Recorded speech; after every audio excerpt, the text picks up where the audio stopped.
ब्याह किसको कहते हैं? डीजे बजाने को ब्याह कहते हैं? बोलो। खुसरे नचाने को ब्याह कहते हैं? 10-15 दिन घर में धाम चलती रहे उसको ब्याह कहते हैं? शराब की 20-25 पेटियां लग जाएं उसको ब्याह कहते हैं? बोलो। नाचते हुए लोगों पर नोट ऐसे गिराना उसको ब्याह कहते हैं? बैंड बाजे को ब्याह कहते हैं? किसको कहते हैं? ब्याह कहते हैं जो पंडित जी वेदी के अंदर करवाएंगे, वो ब्याह है।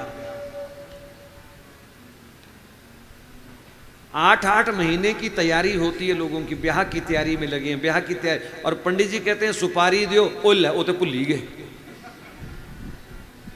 मतलब असली काम तुम भूल गए, सुपारी लाना भूल गए, ब्याह की सामग्री लाना भूल गए, और वैसे तुम 10 महीने से तैयारी कर रहे हो ब्याह की।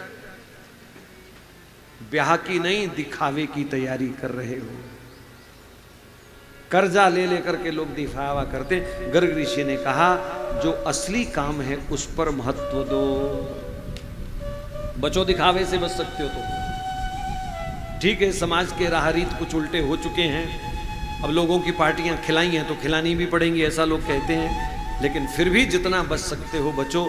मैं कहना ये चाहता हूं, तुम दिखावा करो, चलो करो, लेकिन जो असली काम है वो कहीं गौन ना हो जाए।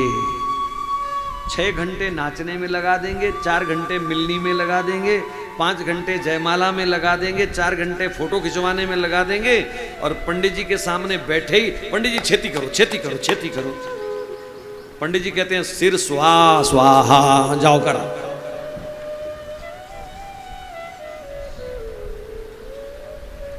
वो भी कहते हैं कि सारी रात जागना जरूरी है क्या मेरा? जब तुम्हारी इच्छा बर्बाद होने की है तो मैं कैसे आबाद कर सकता हूं तुम्हें?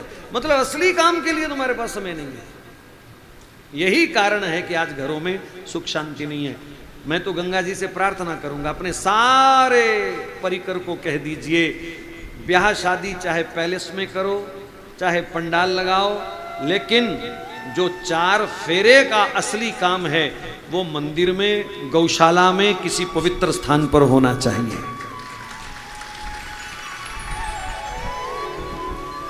महाराज, हजारों पेटियां जहां शराब पी गई, हजारों बकरे मुर्गे के जहां हड्डियां फेंकी गई, क्या उस मैरिज पैलेस के अंदर देवता आएंगे तुम्हें आशीर्वाद देने? बताओ। तो नचना कूदना जो भी है, इधर उधर के काम, ये पहले पहले कर लिया करो। ब्याह वाले दिन सिर्फ और सिर्फ कर्मकांड, जो ब्राह्मण देवता गुरु लोग आवे, संत जन आवे आशीर्वाद देने, और गौशाला के अंदर, मंदिर के अंदर, इस पवित्र समाधि स्थल पर आकर के तुम ब्याह का काम जो है वो संपन्न करो। ऐसी मेरी आपको सलाह है, बाकी आपकी मर्जी। बड़ा अच्छा है, आजकल कुछ बच्चे वृंदावन जाकर के ब्याह कर रहे हैं। ये हमारे दोनों लड़कों ने वृंदावन ब्याह किया जाकर के, अभी उसका नंबर है, वो भी जा रहा है ब्याह करने, वृंदावन करेगा।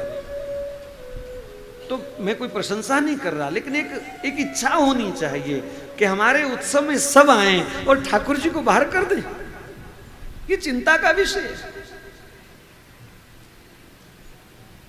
गुरुओं को लोग कहते हैं महाराज तुस ना 15 दिन पहले के आ जाइयो, फिर मैं रखनी है कीर्तन करना तो 15 दिन पहले आ जाइयो।